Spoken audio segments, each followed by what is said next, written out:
Habang namimitas ng mga tanim nilang gulay, ay pasipol-sipol pa ang batang si Popoy.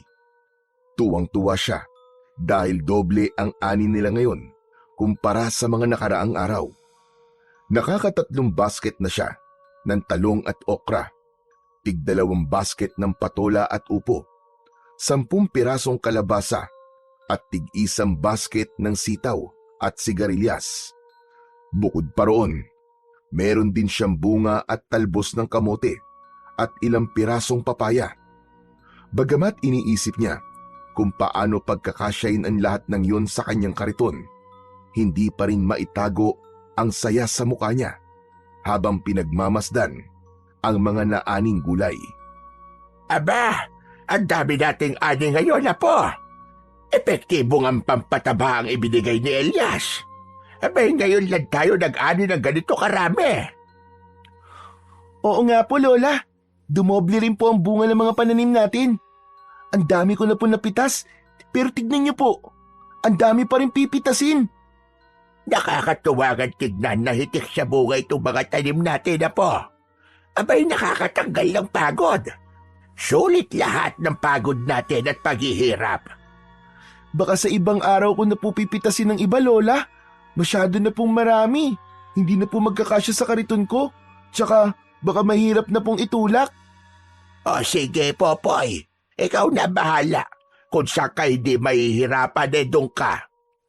Hindi na muling nagsalita pa si Popoy. Sa halip ay isa-isa niyang binuhat ang mga basket na may laman na gulay at maayos na isinalansad sa kanyang kariton. Ang mga inaning pananim ay dadali niya sa pinakamalapit na palengke para ibenta sa mga nagtitinda ng gulay dahil binibigay niya lang ang mga yon sa mababang halaga.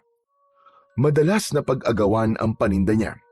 Kung minsan pa nga, sa daan pa lang ay may mga bumibili na sa kanya. Ang perang kinikita naman niya sa maliit nilang kabuhayan ay siyang ipinangtutustos nila sa mga pang-araw-araw nilang pangangailangan at gamot ng kanyang Lola Ising na siyang tanging kasama niya sa kanyang buhay. Ang matanda ang nag-alaga sa kanya simula nung sanggol pa lamang siya. Ayon sa kanyang lola, 6 na buwan pa lang siya nang maulila siya sa mga magulang. Natuklaw ng ahas ang kanyang tatay habang ito ay nangangahoy at nagpakamatay naman ang kanyang nanay dahil hindi nito matanggap na wala na ang lalaking iniibig nito. Gusto niyang magtanim ng galit sa ginawa ng ina dahil hindi siya nito inalala, pero naisip niyang wala rin namang magbabago kahit na kamuhian pa niya ang kanyang ina. Pasalamat na lang siya dahil meron siyang lola na kumupkup sa kanya. Kahit ulila na siya sa mga magulang, ni minsan naman ay hindi niya naramdaman yon dahil pinuno siya nito ng pagmamahal. 6 na taon pa lang siya ay tumutulong na siya sa kanyang lola sa pagtatanim. Dati ay isinasama siya nito tuwing magbibenta ng gulay sa palengke. Nang tumungtong siya sa edad na 9, nagsimulang magkaroon ng karamdaman ang kanyang lola. Kaya napagpasya niyang siya na ang gagawa ng mga bagay na dati nitong ginagawa. Aminado siyang nahirapan siya nung una, pero nang tumagal ay nasanay na lang din siya. Ginawa niyang inspirasyon at lakas ang pagmamahal ng kanyang lola sa kanya. Sa edad na 10, batak na sa trabaho si Popoy. Sa kabubuhat niya ng mga mabibigat, meron siyang muscle sa kanyang katawan, lalong-lalo na ang mga braso niya at binti. Karamihan sa mga nakikilala niya ay hindi naniniwala na 10 taong gulang pa lamang siya dahil maihahalin tulad na sa katawan ng isang ganap na binata ang kanyang kilos at pangangatawan. Lola, may gusto po ba kayong ipabili maliban po sa gamot? Tanong ni Popoy sa kanyang lola matapos niyang maisalansan ang mga basket ng gulay. Wala na, Apo. Ikaw, baka may gusto kang bilhin. Hindi ba nabanggit mo dati na may gusto kang bilhin na comics? Sige na, bilhin mo na, Apo. Matagal mo nang gustong bilhin yon, di ba? Talaga po, Lola? Pwede na po akong bumili. Oo nga, apo. Tutal marami tayong ani ngayon. Regalo mo na lamang yon sa iyong sarili. Haya, sige na, bumili ka na. Naku, maraming salamat po, Lola. Pakis nga po. Ay, nako talagang itong batang ire. Abay, napakalambing. Hindi maikubli ang saya sa boses ni Popoy habang nagsasalita. Mabibili na rin niya sa wakas ang gusto niya. Ang naturang comics na tinutukoy ng kanyang lola ay ang librong pambata na matagal na niyang gustong bilin. Isa yung kwento patungkol sa isang batang may superpower na kidlat.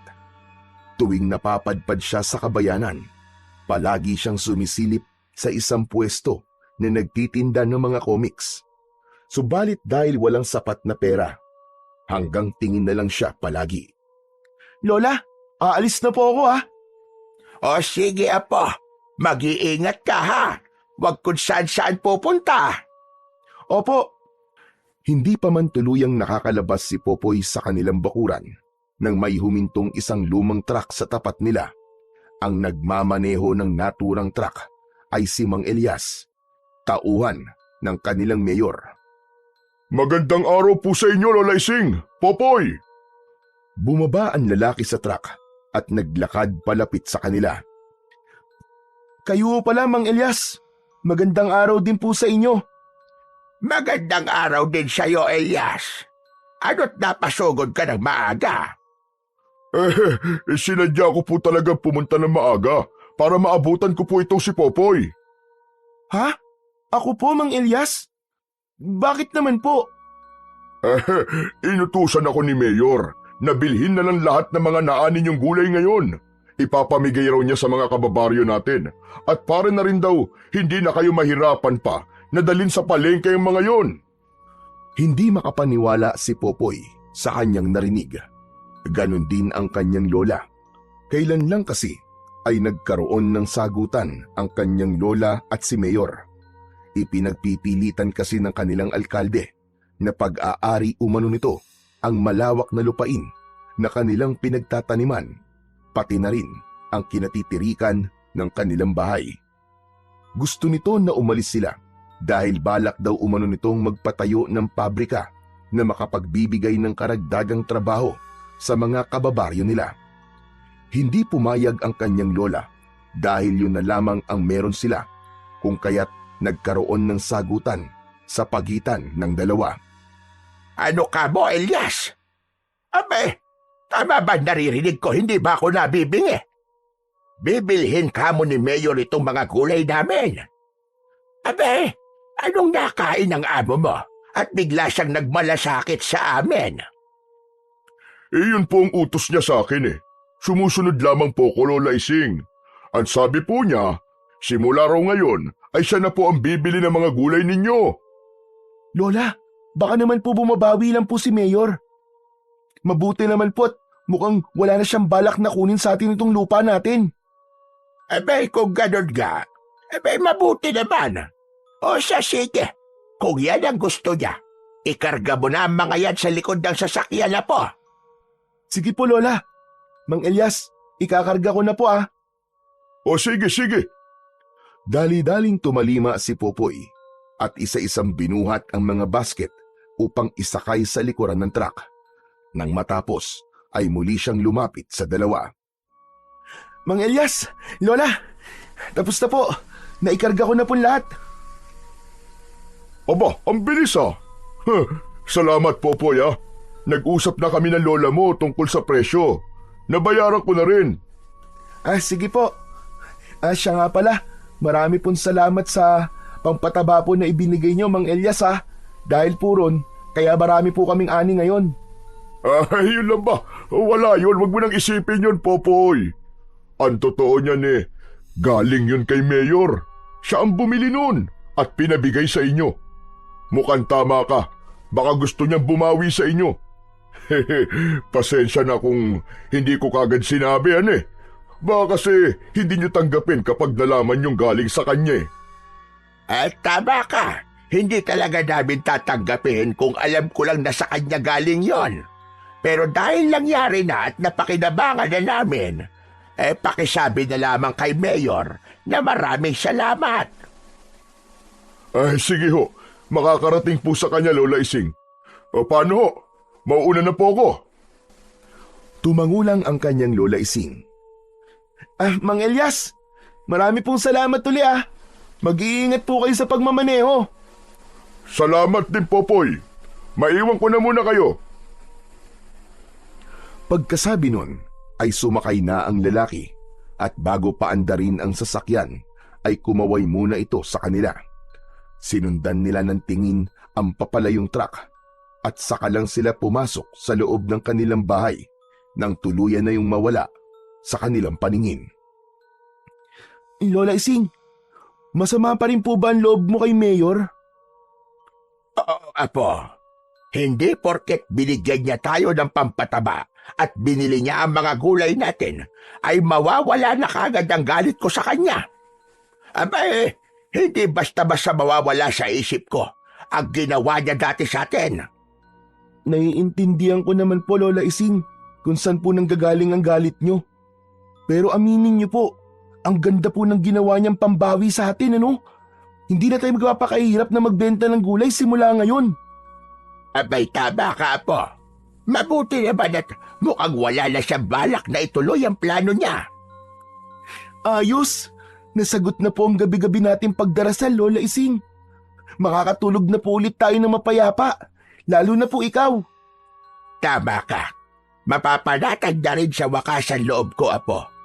Natakot ako na baka makuha sa atin itong lupa na iniwan sa atin ng lolo mo. Ito na lang ang alaala na naiwan niya sa atin. Pero Lola, totoo po ba talaga na pag-aari po ng gobyerno tong lupa natin? Noon na po. Pero sa pagkakaalam ko, ibinigay na ito sa atin ng dating alkalde. Sinabi niya noon na pag-aari na nating mga magsasaka ang kanya-kanyang lupa na sinasaka natin. Nang sa ganun daw may mapagtamnan tayo at mapagkunan na mapagkakakitaan. Kung wala man naging kasulatan, marami naman sa amin ang umaasa at pinanghawakan ang sinabing yon ng dating mayor. Kung ganun po, parang gusto pong bawiin ni Mayor tong lupa na ibinigay sa atin ng dati nating mayor, Lola. Kung sakali po palang ipilit niyang gusto niya, ay wala tayong magagawa dahil wala naman pong kasulatan. Oo, Apo, ganun na nga. Kaya nga na bahala ko na gusto. Mabuti na lang at mukhang naisip niya kung gaano siya magiging masama sa paningin ng lahat. Kaya marahil hindi na niya ipinilit ang kanyang gusto. Kaya nga po, Lola. Ngayon po, wala na po tayong problema. Hindi na po mawawala sa atin itong lupa at hindi na rin po tayo magpapakahirap na magbenta ng mga pananim natin dun po sa palengke. At dahil dyan, Popoy, magbihis ka at may pupuntahan tayo. Dali, magmadali ka bago pa magbago ang isip ko. Ha? Saan naman po tayo pupunta, Lola? Hindi ba may gusto kang bilhin na comics ka mo? Sasamahan kita, Apo. Dahil sa narinig, nagmamadaling nagtungo sa maliit nilang silid si Popoy at nang lumabas siya ay nakabihis na siya. Makalipas ang ilang sandali ay tinatahak na nila ang daan papuntang bayan. Dahil may kalayuan at ayaw niyang mapagod ang kanyang lola sa paglalakad, sumakay na sila ng tricycle pagdating nila sa paradahan. Nang dumaan ang sinasakyan nila sa maliit na barangay hall, ay nakita nilang kasalukuyang ipinamimigay ng ilang opisyal ang mga gulay na binili sa kanila ni Mayor. Napuno ng saya ang batang isipan ni Popoy dahil sa isiping sa kanila galing ang mga naturang gulay. Pagdating nila sa bayan, sumaglit muna sila sa simbahan para magdasal bago tumuloy sa kanilang pupuntahan. Gaya ng ipinangako ng kanyang Lola Ising, ibinili siya nito ng comics na gusto niya at may bonus pang maskara. Ang naturang maskara ay ang maskarang gamit ng batang bida sa comics na binili niya. Bago sila umuwi, dumaan muna sila ng palengke para bumili ng kalahating kilong karne ng baboy. Lola, magluluto ka po ng sinigang? Oo, apo. Paborito mo yun, hindi ba? Opo, opo. Naku, bigla po tuloy ako nagutom, Lola. Dahil bata, kahit maliit na bagay ay sobrang masaya na si Popoy. Malapit na ang oras ng tanghalian nang makauwi sila. Tinulungan muna ni Popoy ang kanyang lola sa mga gawain bago niya hinarap ang comics na binili nila. Paulit-ulit niya yung binasa hanggang sa tawagin siya ng kanyang lola para mananghalian. Wow! Ang sarap mo talaga magluto ng sinigang, Lola! Habang nagsasalita, ay himas-himas ni Popoy ang kanyang tiyan. Lumobo yun dahil sa rami ng kanyang nakain. Binobola mo na naman akong bata ka. Ang sabihin mo, sadyang matakaw ka lang talaga. Hindi, Lola, hindi po kita binobola. Masarap ka po talagang magluto, lalo na po nitong sinigang. Oo na, sige na. Ikaw talaga bata ka, oo. Kinagabihan, katatapos lang maghapunan ni na Popoy at naghahanda na sila para matulog nang makarinig sila ng sunod-sunod na katok mula sa kanilang pinto. Nagkatinginan muna silang dalawa bago lumapit ang kanyang lola sa pintuan. Sumilip muna si Popoy sa maliit na siwang at nang makita niya na si Mang Elias ang nasa labas, ay saka lang siya sinenyasan ng kanyang lola na buksan ang pinto. Oh, Elias, abay gabi na. Bakit napasugod ka? Nagkukubahog ka pa ata. Abay, meron bang problema? Lola Ising, Popoy, kailangan niyo nang umalis dito ngayon din. Nakita ni Popoy ang pagkunot ng noo ng kanyang lola dahil sa tinurang yun ni Mang Elias. Siya man ay nagtaka rin kung bakit nito yun sinabi. Ano ka mo? Aalis kami. Abay, teka, bakit? Ano ba nangyayari? Kasalukuyan nagkakagulo po ngayon sa barangay. May mga taong sumugod. Galit na galit sila dahil sa nangyari sa mga mahal nila sa buhay.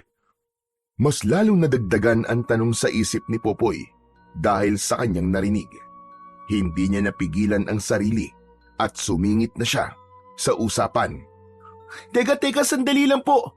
Bakit po ba sila nagkakagulo? Ano po bang nangyari sa mga mahal nila sa buhay? At bakit po kailangan naming umalis dito sa pamamahay namin? Popoy, ganito kasi yun. Ilan sa mga kabarangay natin ang nagkaroon ng hindi may paliwanag na sakit matapos nilang kainin ang gulay na galing dito sa inyo.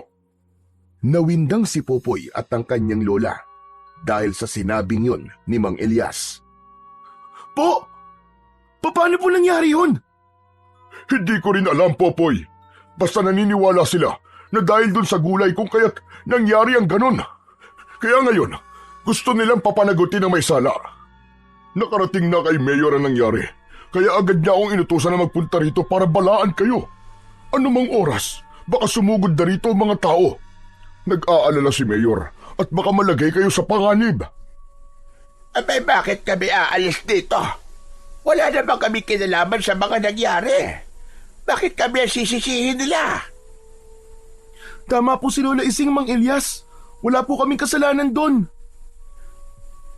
Yun din ang paniniwala ni Mayor. Kaya nga gusto niya na tumakas na kagad kayo bago pa kayo maabutan ng mga tao. Huwag kayong mag-alala. Aayusin niya ang lahat. Kapag ayos na, pwede na kayo bumalik. Sa ngayon kasi, sarado ang isip ng mga tao. At wala silang ibang gustong mangyari kundi ang managot ang pinaniniwalaan nila may kasalanan. Magsasalita pa sanang muli si Popoy, subalit naudlot yun dahil may narinig silang kung anong ingay mula sa hindi kalayuan. Bumundol ang kaba sa dibdib niya nang makita ang ilang taong papalapit sa kanilang direksyon. May hawak na kahoy na may apoy sa dulo ang bawat isa sa mga ito. Naku, yun na nga ba sinasabi ko? Nandiyan na sila. Umalis na kayo habang may oras pa. Sige na, Aling Ising. Popoy, umalis na kayo. Nahintakutang tumingin si Popoy sa kanyang lola na bakas din ang pagkabahala sa muka. Lola Ising, mabuti pa po umalis na po muna tayo. Hindi tayo aalis, Apo, dahil wala tayong ginagawa masama. Kaya bakit tayo matatakot sa kanila? Pero Lola Ising, baka saktan po nila tayo. Ayoko po may mangyaring masama sa inyo, Lola. Tara na po, umalis na po tayo. Pagkasabi nun, ay tumakbo si Popoy papunta sa kanilang silid. Paglabas niya, ay may bitbit na siyang isang bag na may lamang damit nila ng kanyang lola. Hindi niya nakalimutang dalhin ang bagong bili niyang comics at maskara. Dalian nyo! Malapit na sila! Sige na, kumilos na kayo! Alis na! Tara na, Lola, kailangan na nating umalis. Hinawakan niya sa kamay ang kanyang lola Ising at hinila palayo. Tinahak nila ang daan papunta sa kakawyan. Habang tumatakbo, ay pareho silang emosyonal na dalawa. Nang makarating sa kakawyan, nagtago sila sa isang puno kung saan abot tanaw pa rin nila ang kanilang pinanggalingan. Umiiyak na napayakap si Popoy sa kanyang lola nang makita niyang tinutupok na ng apoy ang kanilang tirahan. Lola Ising, ano na pong gagawin natin ngayon? Wala na po tayong bahay. Saan na po tayo titira? Sa halip na sagutin ang tanong niya, ay niyakap na lamang siya ng kanyang lola. Pareho silang hilam sa luha habang pinanunood ang nakadudurog sa puso na pangyayaring yun sa kanilang buhay. Sa kaiiyak, hindi na malaya ni Popoy na nakatulog na pala siya habang yakap-yakap siya ng kanyang lola. Naalimpungatan siya nang makarinig siya ng ingay. Dahan-dahan siyang nagmulat ng kanyang mga mata at bumungad sa kanya ang muka ng lola niya. Sumenya sa kanya ito na huwag itong gagawa ng ingay. Bumalik sa isip ni Popoy ang nangyari at doon niya napagtanto kung bakit siya pinatatahimik ng matanda. Nasa paligid lang ang mga taong naghahanap sa kanila. Sumiksik siya lalo sa kanyang lola at itinakip ang dalawang kamay sa sariling bibig. Inalis niya lang yon nang maramdaman niyang wala ng ibang tao sa paligid maliban sa kanilang dalawa. Lola Ising, paano na po tayo ngayon? Saan na po tayo pupunta? Siguradong hindi po sila titigil sa paghahanap sa atin. Natatakot po ako sa posibleng mangyari kapag natagpuan po nila tayo. Sa gayon, Apo, dumito na muna tayo. Galing na sila rito kaya't hindi na sila babalik pa. Iisipin nila na lumipat na tayo sa ibang barangay. Huwag kang mag-alala, Apo. Hindi kita pababayaan. Hanggat nandito ako, hindi ako papayag na saktan kanila. Pero Lola, hanggang ngayon po naguguluhan pa rin po ako sa mga nangyayari. Hindi ko po maintindihan. Bakit po sila galit na galit sa atin? Bakit tayo po ang sinisisi nila sa nangyari? Dahil nagpaloko tayo, Apo. Ngayon ko lang napagtanto. Hindi tumigil si Mayor sa gusto niyang mangyari sa lupa natin. Gumawa lamang siya ng gimmick at nagtagumpay siya. Napakunot ang noo ni Popoy sa kanyang narinig. Gimmick? Teka Lola, ano pong ibig niyong sabihin sa gimmick? Nilinlang tayo ni Mayor, Apo. Sa tingin ko, may inihalo si Mayor sa pampatabang gamot na ibinigay niya para sa mga pananim natin. Planado niya ang lahat, pati ang ginawa niyang pagbili sa mga gulay natin para ipamigay sa mga tao. Ito talaga ang gusto niyang mangyari, Apo. Ang kamuhian tayo ng mga kabarangay natin nang sa ganon ay kusa tayong umalis at maangkin na niya ng tuluyan ng walang kahirap-hirap ang lupang sinasaka natin. Matapos marinig ang sinabing yun ng kanyang lola, ay napagtanto ni Popoy na tama ang kanyang lola. Pinagtagpi-tagpi niya sa kanyang isip ang mga nangyari at hindi nga maipagkakailang planado ang lahat. Ang sama niyang tao, Lola. Ang buong akala ko pa naman ay wala na siyang balak na angkinin pa ang lupa natin. Huwag kang mag-alala, Popoy. May naisip akong paraan. Kailangan ko ang tulong mo.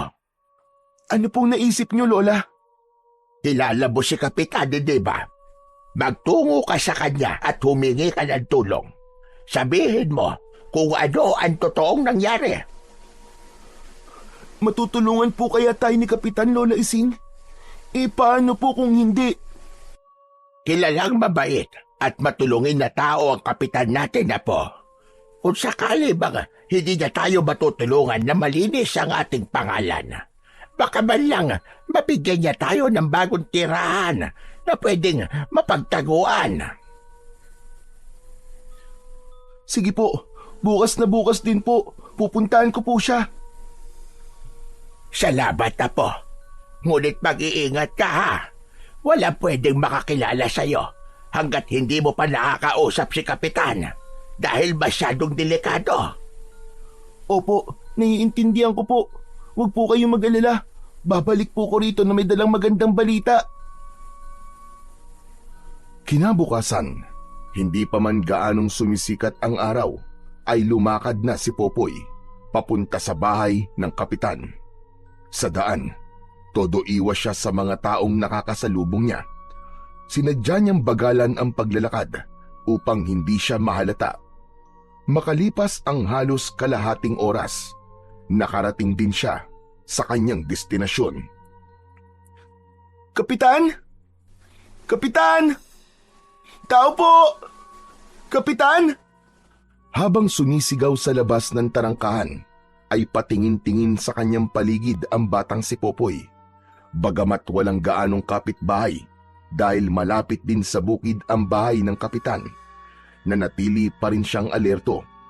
Ilang beses pang naulit ang ginawa niyang pagtawag bago bumukas ang pintuan ng bahay at mula roon ay niluwa ang taong pakay niya. Naglakad palapit sa kanya ang lalaki at pinagbuksan siya ng gate. Magandang umaga po, Kapitan. May mahalaga po sana akong sasabihin sa inyo eh. Kung ayos lang po, sa loob ko na po sasabihin. Aba, oo naman. Halika, halika. Sige, pumasok ka. Sumunod si Popoy sa lalaki nang maglakad ito papasok. Pinaupo siya nito nang makarating sila sa sala. Umaupo ka muna. Gusto mo ba ng kape? Hindi na po, Kapitan. Kailangan ko po kasi makabalik kagad dahil naghihintay po sa akin si Lola Ising. Abay, ano ba sadya mo rito? At mukhang sobrang importante, iho. May nangyari ba sa lola mo? Abay, meron ba ako maitutulong? Kapitan, ganito po kasi nangyari. Nagsimulang magsalaysay si Popoy. Lahat ikinuwento niya. Emosyonal pa siya habang nagsasalita dahil muli na naman bumalik sa isip niya ang mga nangyari kagabi. Sabi ko na nga ba, at may tinatagong kasamaan niyang si Mayor na yan. Teka, kumusta na pala ang lola mo? Nasaktan ba kayo? Ayos lang naman po kami, Kapitan. Nagawa po namin makatakas bago pa man po dumating ang mga tao. Sana po matulungan niyo po kami ni Lola. Wala na po kasi kaming ibang mapupuntahan eh. Kung sa matutuluyan, abay, may magagawa ko para matulungan kayo. Pero kung tungkol dun sa ginawa sa inyo ni Mayor, hindi ko may papangako na may maitutulong ako. Mahirap na. Baka pati ako o ang pamilya ko ay madamay. Naiintindihan mo naman siguro ko, hindi ba? Sunod-sunod na tumango si Popoy bilang pagtugon. Naiintindihan ko po kayo, Kapitan. O ganito. May lumang bahay ang mga magulang ko sa probinsya namin. Matagal na silang namayapa, kaya wala na nakatira doon. Kung papayag kayo, pwede kayo ron ng lola mo. Doon, tsak na wala makakakilala sa inyo na kahit na sino. Talaga po? Opo, papayag po kami, Kapitan. Kahit saan po, basta may matuluyan lang po kami ni Lola. O sige, sige. Ihahatid ko kayo ron ngayon din. Nang tumayo si Kapitan, ay tumayo na rin si Popoy. Lumabas sila ng bahay at sumakay sa kotseng nakaparada sa tapat ng bahay nito. Sinundo muna nila ang kanyang lola bago nila tinahak ang daan papunta sa probinsya ng sinasabi ng lalaki. Malapit nang dumilim ang paligid nang makarating sila sa kanilang destinasyon. Huminto ang sasakyan nila sa tapat ng isang makalumang bahay na yari sa kugon ang dingding at pawid naman ang bubong. Nang bumaba si Kapitan, ay bumaba na rin si Popoy para pagbuksan ang kanyang lola. O paano? Ayos na ba kayo rito? Pasensya na kayo sa ayos itong bahay ah. Ganito talaga ang karamihan sa mga bahay dito sa probinsya namin. Kung hindi kayo komportable, pwede ko kayong hanapan ng iba pang matitirahan. Yun ang mga katagang binitiwan ni Kapitan nang makapasok sila sa loob ng nasabing kubo. Abay, Kapitan, kami nga ang dapat na magtanong sa inyo niyan. Kung ayos lang ba sa'yo na dito kami tumira? Nabanggit kasi sa akin ni Popoy na bahay ito ng mga magulang mo. Abay Lola Ising, walang problema sa akin. Kayo ang iniisip ko. Baka hindi kayo komportable na tumira dito dahil patay na ang dating may-ari nitong bahay. Abay, ayos na kami rito. Ang mahalaga, malayo kami sa kapahamakan. Lalong-lalo na tong apo kong si Popoy. Siya lang naman ang iniisip ko. Abay, kung ako lang, ayokong umalis sa lugar natin. Naikwento nga sa akin ni Popoy ang lahat. Ikinalulungkot ko po nangyari. Pasensya na po kung ito lang po may tutulong ko sa inyo. Abay, Kapitan, malaking bagay na itong ginawa mo para sa amin. Tatanawin ko tong isang malaking utang na loob habang ako ay nabubuhay. Ilang minuto pang nag-usap ang kanyang lola at si Kapitan bago nagpaalam ang lalaki na aalis na. Mag-iingat po kayo sa pagmamaneho pabalik, Kapitan. Maraming salamat po talaga sa tulong niyo sa amin ng lola ko. Wala yun, iho. O paano? Kayo nang bahala rito ha. Alagaan mo mabuti ang lola mo. Opo, Kapitan.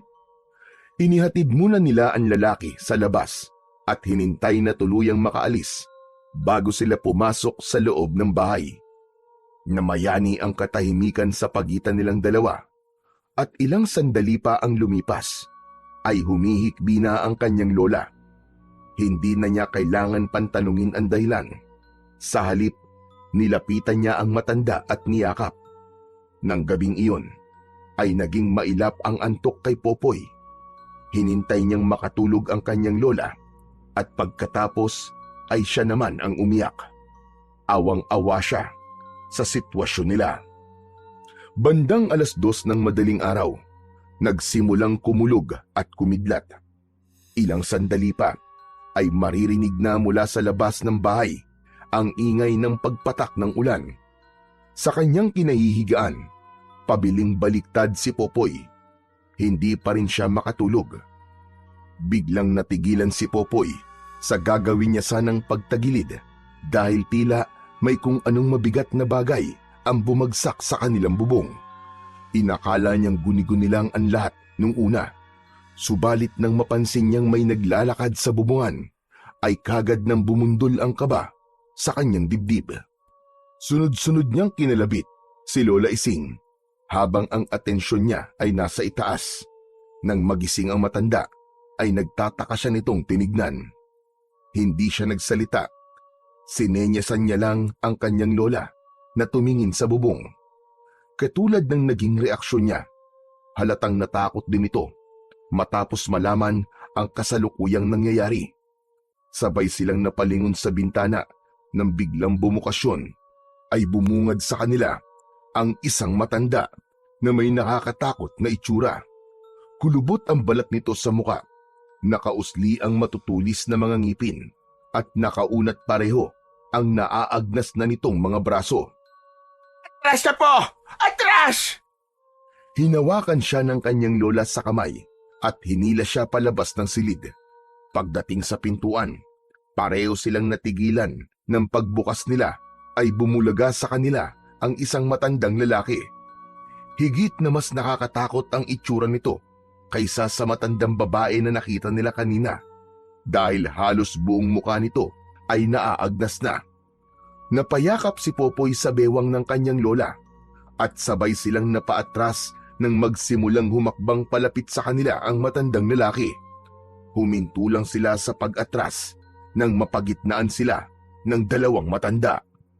Naging mabilis ang mga sumunod na nangyari.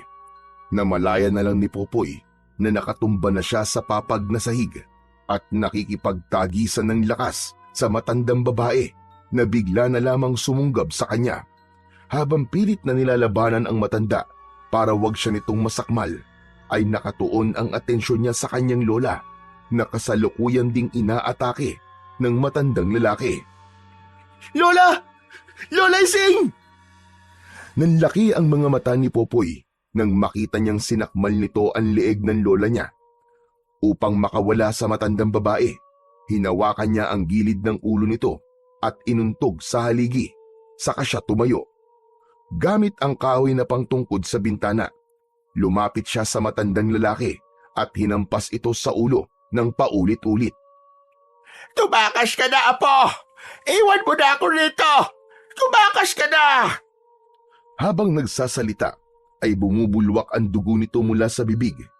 Ayaw pa rin itong bitiwan ng aswang kahit paulit-ulit niyang pinapalo ng kahoy ang ulo ng aswang. Hayop ka! Bitiwan mo ang lola ko! Bitiwan mo ang lola ko! Pumwesto si Popoy sa likuran ng aswang at ipinulupot niya ang isa niyang braso sa leeg nito. Nagpumiglas ang aswang at sinubukang makawala sa pagkakasakal niya.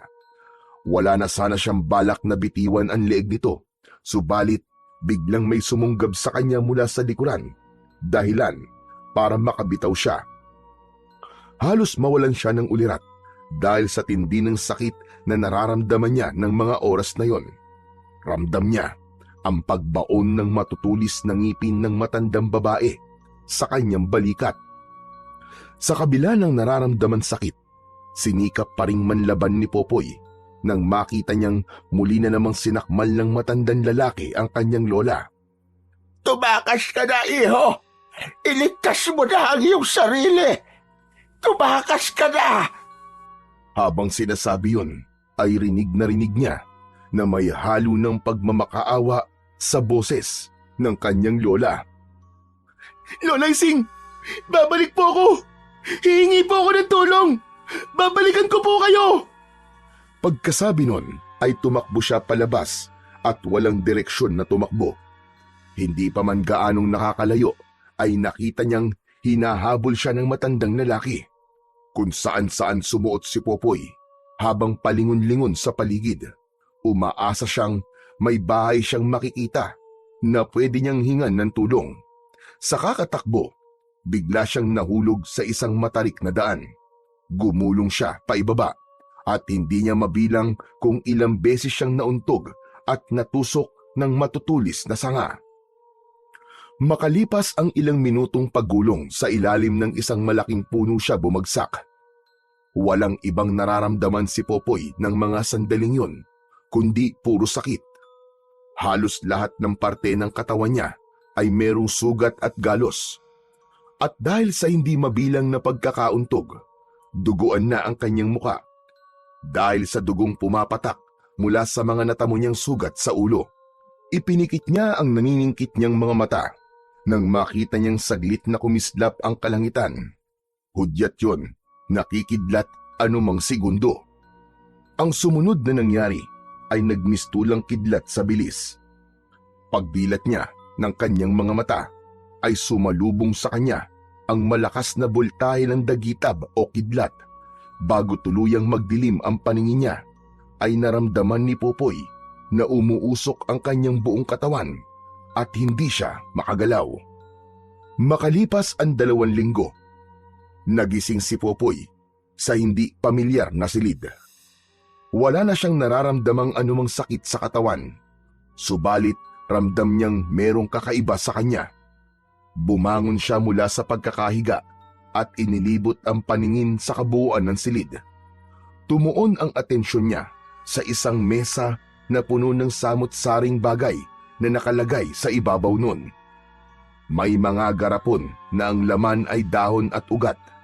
May mga kandilang nakasindi, patong-patong na libro, maliit at malalaking santo, at marami pang iba. Gising ka na pala, iho! Dumako ang tingin ni Popoy sa isang matandang lalaki nakakapasok lang. Teka, nasan po ako? Sino po kayo? Lumapit sa kanya ang matanda at pinulsuan siya. Sunod nitong sinipat ang mga mata niya. Nang matapos ay saka lang nito sinagot ang tanong niya. Tawagin mo na lamang akong Lolo Pedring. Nakita kita sa kakauyan, kaya dinala kita rito. Kumusta ang pakiramdam mo? May masakit pa ba sa'yo? Napakunot noo si Popoy sa kanyang narinig. Ano po bang nangyari? Wala po akong maalala. Ano ka mo? Wala kang maalala? Na kahit na ano? Sunod-sunod na umiling si Popoy bilang sagot sa matanda. Hindi mo rin ba matandaan kung ano ang iyong pangalan? Hindi po. Wala po akong maalala. Ano po bang nangyari? Hindi ko rin alam, iho. Katulad na sinabi ko, nakita lang kita sa kakauyan. Base sa nadatnan kong itsura mo nung araw na yon, mukhang matinding hirap ang pinagdaanan mo. Nakakabilib nga na gumaling ka kagad at nagkamalay lamang sa loob ng 2 linggo. Dahil ang inaasahan ko, aabuti ng 1 buwan bago gumaling ang mga tinamumusugat. Kung ganun po, hindi po tayo magkaano-ano. Pasensya na po ah. Wala po talaga akong matandaan eh. Kung wala ka talagang maalala, hayaan mo na muna. Huwag mong pilitin ang sarili mo.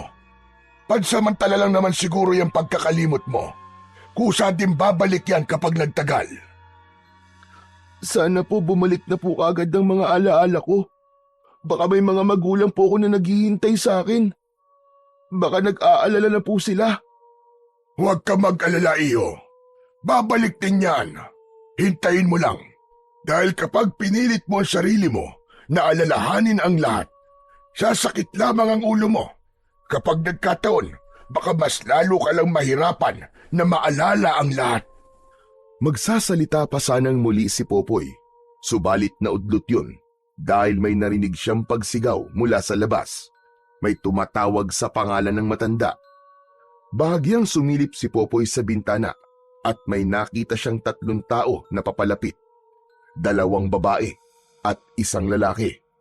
Napuno ng pagtataka ang kanyang muka nang mapansin niyang nakatali ang mga kamay ng isa sa 2 babae. Sino po sila? Sina Victor at Criselda. Yang dalagitang kasama nila ay ang anak nilang si Helen. Nandito na naman sila para magpagamot.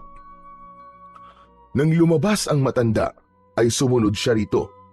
Kinausap nito ang mag-asawa at ayon sa kanyang narinig, ay hindi pa rin daw bumubuti ang lagay ni Helen. Nang pumasok ang mga ito sa loob, ay nakatingin lang sa kanila si Popoy, partikular sa dalagitang tila wala sa sarili. Napaigtad siya nang biglang humarap sa kanya ang babae. Nanlilisik ang mga mata nito habang nakangisi. Nang magsimula itong magpumiglas, ay nahintakutan siyang nagtago sa likod ng pintuan. Narinig niyang may sinambit na mga kataga si Lolo Pedring at pagsilip niya ay wala nang malay ang dalagitang si Helen. May isinulat sa isang kulay dilaw na papel ang matanda at pagkatapos nito yung dasalan ay sinunog nito yon. Minarkahan nito ng krus ang noo ng babae gamit ang abo ng sinunog na papel at pagkatapos ay diniinan nito yon at nagsimulang mag-orasyon. Nanlaki ang mga mata ni Popoy nang biglang dumilat si Helen at muling nagpumiglas mula sa pagkakatali sa upuan. Mistula itong isang galit na tigre na handang manakmal anumang oras. Nang magtagumpay itong makawala, ay kagad nitong sinakal si Lolo Pedring. Lumapit naman si Criselda para awatin ang anak, subalit pati ito ay sinakal din at pagkatapos ay ibinalibag pareho. Natakot ang tatay ng babae sa mga nakita at bigla itong kumaripas ng takbo palayo. Sa kanyang kinatatayuan, nanigas ang katawan ni Popoy nang sa kanya naman tumuon ang atensyon ni Helen. Nilapitan siya nito at sinakal. May kakaibang naramdaman si Popoy ng mga sandaling yon habang naghahabol ng hininga. Parang may libu-libong bultahe ng kuryente ang gustong kumawala mula sa kanyang katawan. Nang tignan niya ang kanyang mga palad, ay may nakita siyang kumikislap sa dulo ng kanyang mga daliri. Itinaas niya ang kanyang mga kamay at hinawakan ang braso ni Helen. Dahil sa kanyang ginawa, nangisay ang babae na tila na kuryente at unti-unting lumuwag ang pagkakasakal nito sa kanya hanggang sa tuluyan siya nitong mabitiwan. Natulala si Popoy nang bumagsak si Helen sa harapan niya. Nilapitan niya ang babae para sana gisingin, subalit mula itong nangisay nang dumantay ang palad niya sa balat nito. Nagpalipat-lipat ang tingin ni Popoy sa mga palad niya at sa babae. May bakas ng pagkabahala sa kanyang muka dahil sa isiping baka kung ano na ang nagawa niya. Mula sa sulok ng kanyang mga mata ay nakita niyang nagkamalay na si Lolo Pedring. Huwag kang mag-alala. Nawalan lang siya ng malay. Malakas ang itim na kapangyarihan na nasa kanyang katawan, kaya hindi siya basta-basta mamamatay. Tumingin si Popoy sa matanda at ipinakita ang kanyang mga kamay. Ano po nangyayari sa akin? Bakit ganito? Parang may kuryente po mga palad ko. Wala ka ba talagang naaalala sa mga nangyari sa'yo? Sa tingin ko kasi, tinamaan ka ng mutya ng dagitab ba? Ano po? Mutya ng dagitab? Ano po yun? Dagitab, kidlat. Ang mutya ng dagitab o kidlat ay isang uri ng kapangyarihan na makukuha kapag tinamaan ka ng kidlat. Subalit, bibihira lamang ang nakakaligtas sa mga ganong uri ng pangyayari. Himala kung may tituring ang nangyari sa'yo. Ano po? Teka, naguguluhan po ako. Wala po akong maintindihan. Hindi ito ang tamang oras para ipaliwanag ko sa iyo ang lahat. Ang mabuti pa, paypayan mo si Criselda at bubuhatin ko naman itong si Helen papunta sa silid. Kailangan kong maitali ang mga kamay niya at paa at nang sa ganon ay hindi siya muling makawala. Sinunod ni Popoy ang sinabi ng matanda. Nilapitan niya si Criselda at pinaypayan. Nang magkamalay, ay kagad nitong hinanap ang anak.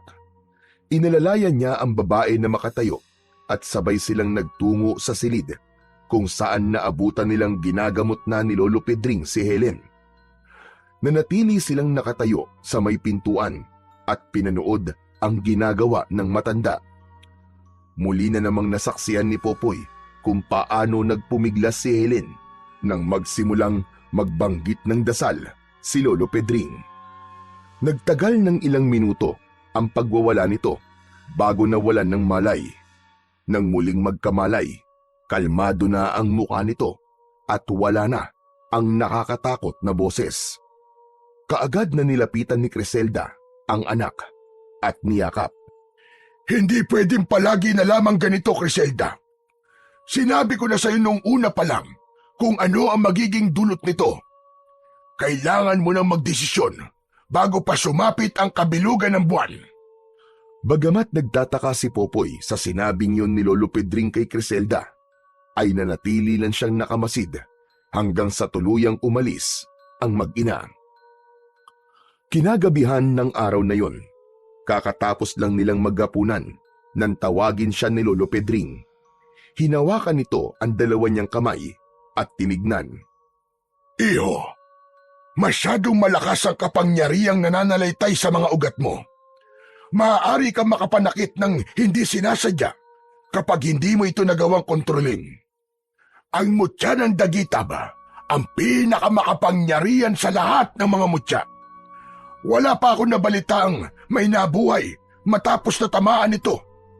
Sa nakikita ko sa iyo ngayon, ang mutya mismo ang may gusto na mapasayo siya. Kaya ka nakaligtas. Pero Lolo, may paraan po ba para maalis po sa katawan ko ang mutya na ito? Halatang natigilan ang matanda sa sinabing yon ni Popoy. Bakit mo naman naitanong? Ayaw mo bang magkaroon ng ganyang kalakas na kapangyarihan? Sabi niyo po kasi na posible po makapanakit po ako ng iba kapag hindi ko po nagawa tong kontrolin eh. Ayoko po mangyari ulit yung kanina. Natakot po ako. Akala ko nga po napatay ko na po yung babae. Marahil naramdaman ng mutya na nasa panganib ka, kaya kusang lumabas ang kapangyarihan nito sa katawan mo. Obligasyon ng kahit na anong mutya na protektahan mula sa panganib ang sino mang nangangalaga sa kanila. Ngunit ganun pa man, dapat matuto ka pa ring kontrolin ang kapangyarihan mo na yan. Dapat alam mo kung kailan kailangan at hindi kailangang ilabas ang kapangyarihang nasa loob ng iyong katawan. Lolo, ano po bang dapat kong gawin? Unang-una sa lahat, dapat marunong kang kontrolin ang emosyon mo. Sa ganoong paraan, magiging madali para sa'yo na kontrolin ang kapangyarihan taglay ng mutya. Kaya mo bang ilabas ngayon ang kapangyarihan mo? Hindi ko po alam kung paano ko po mailalabas eh. Sinubukang ibukas sara ni Popoy ang kanyang mga palad, subalit walang bultahe na lumabas. Kung ano-ano pang ang paraan ang sinubukan niya, subalit bigo siyang mapalabas ang kapangyarihan ng mutya. Ganito, meron akong ideya. Tignan natin kung gagana. Pagkasabi nun ng matanda, ay dinampot nito ang isang mahabang kahoy at akmang ihahambalos sana nito yon sa kanya. Subalit naging mabilis ang reaksyon ng kanyang katawan. Sinangga ng isa niyang kamay ang kahoy at ang isa naman niyang kamay ay kusang dumapo sa dibdib ni Lolo Pedring, dahilan para tumalsik ang matanda. Lalapitan niya sana ito para tulungang makatayo, subalit kusa rin siyang napahinto nang mapansin niyang may bultahe na naman na lumabas sa kanyang mga kamay.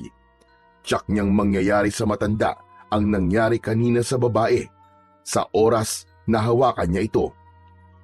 Naku, ito na nga ba yung sinasabi ko eh. Ayos lang po ba kayo? Pasensya na po. Hindi ko po sinasadya. Tumayo muna si Lolo Pedring bago sumagot. Huwag kang mag-alala. Ayos lang ako. Tama nga ako. Kusan lalabas ang iyong kapangyarihan sa oras na maramdaman ng mutya na nasa panganib ka. Pero Lo, paano ko po may tatago ulit ito? Kanina po kasi kusa lang po siya nawala eh. Sige, subukan natin ito. Subukan mong pakiramdaman ng iyong sarili. Ikalma mo ang iyong isipan. Iparamdam mo sa mutya na panatag ka. Sinunod ni Popoy ang sinabi ni Lolo Pedring. Pumikit siya at pinakiramdaman ang sarili. Makalipas ang ilang segundo, naramdaman niyang nagtagumpay siya sa nais niyang gawin. Pagdilat niya ng mga mata, ay wala na ang bultahe ng dagitab sa mga kamay niya. Nagawa mo ng walang kahirap-hirap.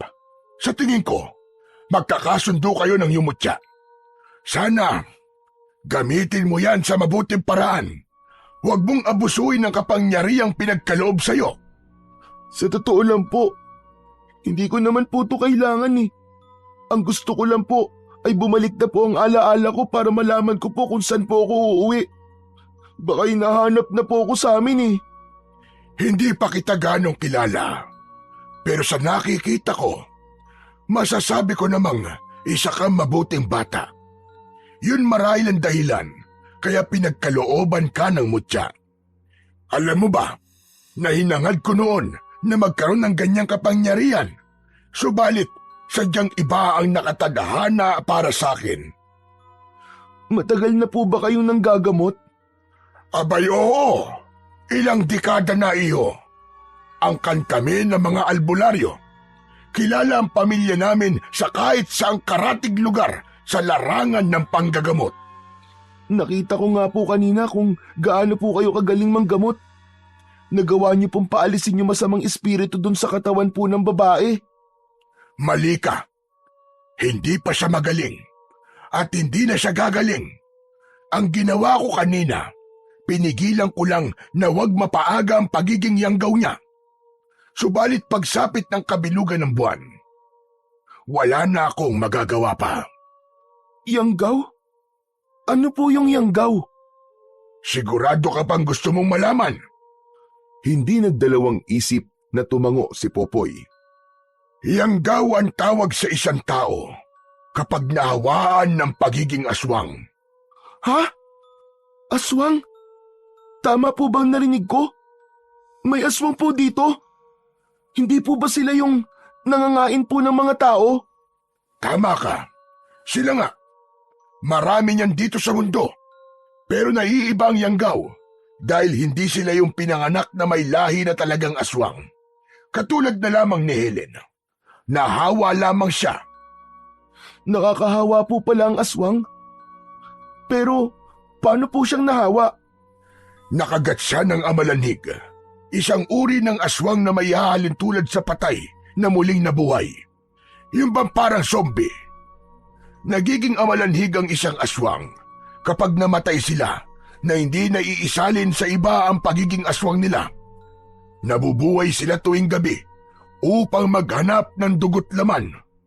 Bumabangon lang sila para pumatay, kaya kung sino man ang nakagat ng amalanhig at aksidenteng nabuhay, ang taong yun ay magiging isang yanggaw. Ibig niyo pong sabihin, may amalanig na pagala-gala po rito kapag gabi? Nakakatakot naman po. Hindi rito, sa Karatig Baryo. Ayon kay Criselda, sumama si Helen na makipiesta sa ibang barangay at pag-uwi niya ay meron na siyang kagat sa leeg. Wala na po bang pag-asa na gumaling po si Ate Helen? Walang gamot ang pagiging isang yanggaw. Kaya nga natatakot ako para kay Criselda. Dahil malaki ang posibilidad na siya ang magiging kauna-unahang biktima ng kanyang anak sa oras sa tuluyan na itong maging aswang. Bakit po hindi niyo po balaan si Aling Criselda? Nako, iho. Hindi ko na mabilang kung ilang beses ko na siyang binalaan. Ang sabi niya, sinusulit niya lang ang panahon na hindi pa tuluyang nagiging aswang ang kanyang anak. Nangako siya sa akin na siya mismo ang papatay kay Helen sa oras na dumating na ang tamang oras. Hindi maiwasang makaramdam ng awa si Popoy para sa mag-ina dahil sa sinabing yun ni Lolo Pedring. Ay siya, malalim na pala ang gabi. Hindi ka pa ba inaantok, iho? Hindi pa po eh. Kung gano'n ay mauuna na ako sa'yo. Ay, kanina pa ako inaantok. Pinipigilan ko lamang. Sige po, susunod na po ako maya-maya. Nang maiwang mag-isa sa balkonahe ng kanilang kubo, ay tumingin si Popoy sa mabituing langit. Habang nakatingala, biglang bumigat ang kanyang pakiramdam sa hindi maipaliwanag na dahilan. Parang may kung anong kirot siyang nararamdaman mula sa kaibuturan ng kanyang puso. Dahil doon, napagdesisyonan ni Popoy na pumasok na lamang sa loob. Nahiga siya sa tabi ng matanda at pilit na iwinaglit ang nararamdamang lungkot. 3 araw ang mabilis na lumipas, subalit wala pa ring maalala si Popoy sa kanyang mga nakaraan. Habang nananatili sa bahay ni Lolo Pedring, ay tinutulungan niya ang matanda sa mga gawain nito, puwera na lamang sa panggagamot. Isang hapon, isinama siya nito sa lugar kung saan siya nito natagpuan at baka sakali raw na makatulong yun para bumalik ang kanyang alaala. Makalipas ang ilang minutong paglalakad, huminto sila sa tapat ng isang malaking puno na nasa ilalim ng isang mataas na bangin. Dito mismo sa puno na ito kita natagpuan. Sa tingin ko, nahulog ka mula sa itaas. Tumingala si Popoy para pagmasdan ang bangin. Nalula siya sa taas nun mula sa kanilang kinaroroonan. Parang hindi tuloy siya makapaniwala na nagawa niyang makaligtas. Lolo Pedring, ano pong meron dun sa itaas? Kakahuyan ng Baryo Pulang Bato. Gusto mo bang makita? Wala po bang ibang daan? Kung dito po tayo dadaan? Siguradong mahihirapan po tayo eh. Kung sa mismong daan tayo dadaan, medyo malayo-layo ang lalakarin natin. Shortcut na itong dinaanan natin. Ako na lang po ang aakyat. Hintayin niyo na lang po ako rito. Nang tumango ang matanda, ay nagsimula ng umakyat si Popoy. Lihim pa siyang nagtaka sa kanyang sarili dahil hindi man lang siya nakaramdam ng pagod kahit matarik ang dinadaanan niya. Nang makarating sa itaas, sumalubong sa kanya ang makapal na kakahuyan.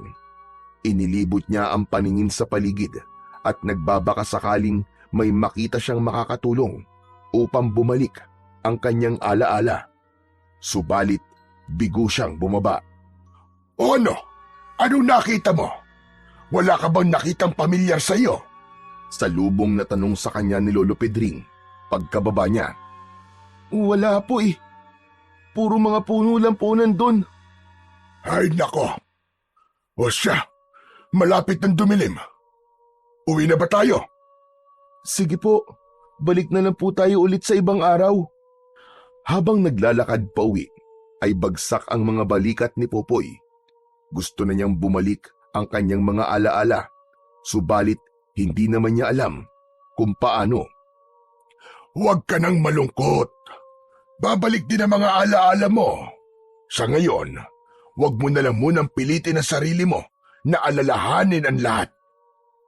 Lolo Pedring, kailan po kaya babalik ang alaala ko? Ilang gabi na po kasing mabigat po ang pakiramdam ko eh. Sa tingin ko po, may koneksyon yun sa mga nangyari sa akin.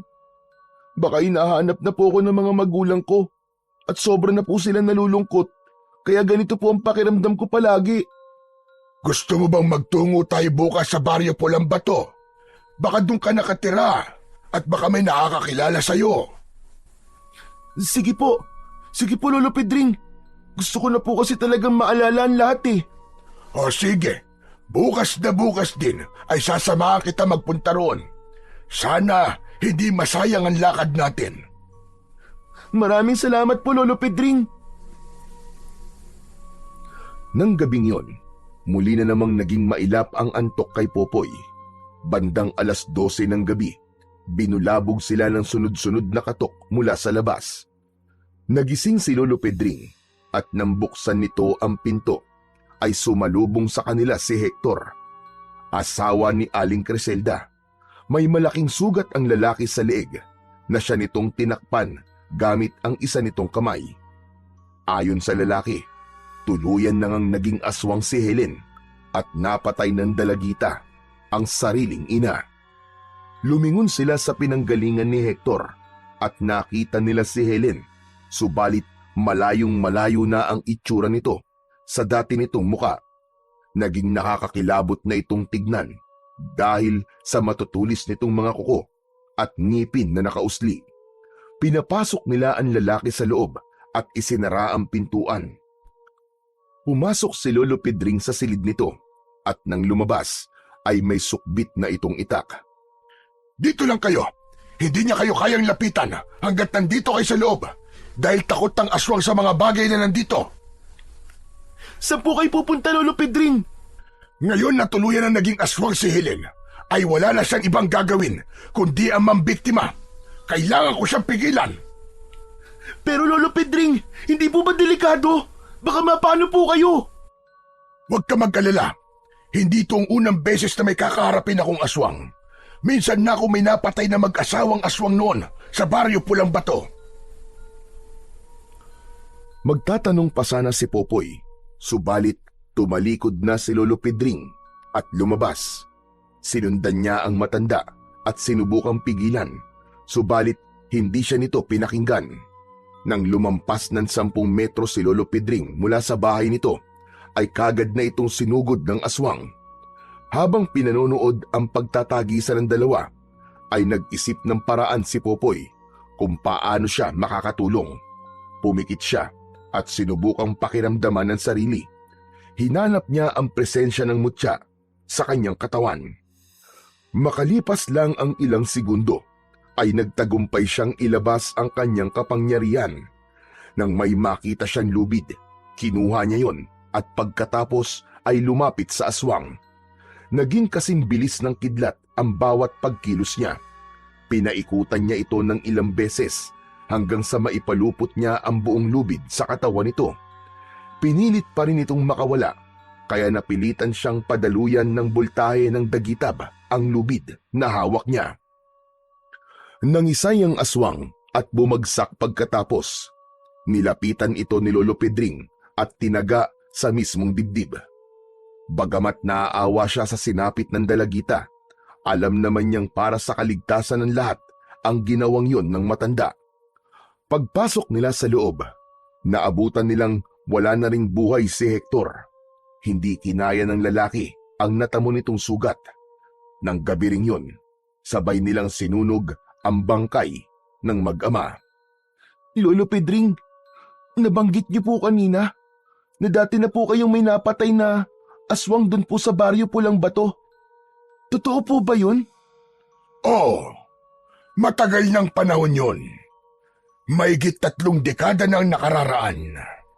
May pamilya ng aswang na napadpad dati sa baryong yon at wala silang ginawa kundi ang mambiktima ng mambiktima.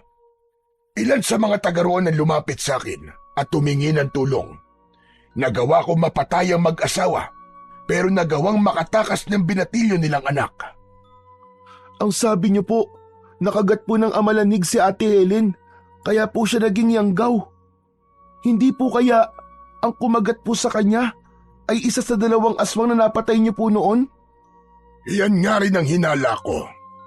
Kaya bukas, pagpunta natin sa baryo Pulang Bato, puntahan na rin natin ang lugar kung saan ko sila inilibing. Malapit lang yun sa kakahuyang pinuntahan natin kanina. Kinabukasan, 6:00 pa lang ng umaga ay gumayak na sila. Kulang-kulang 1 oras din silang naglakad bago nila narating ang bungad ng baryo Pulang Bato. Walang gaanong bahay ang naturang lugar. Halos puro puno at talahib lang ang makikita sa paligid.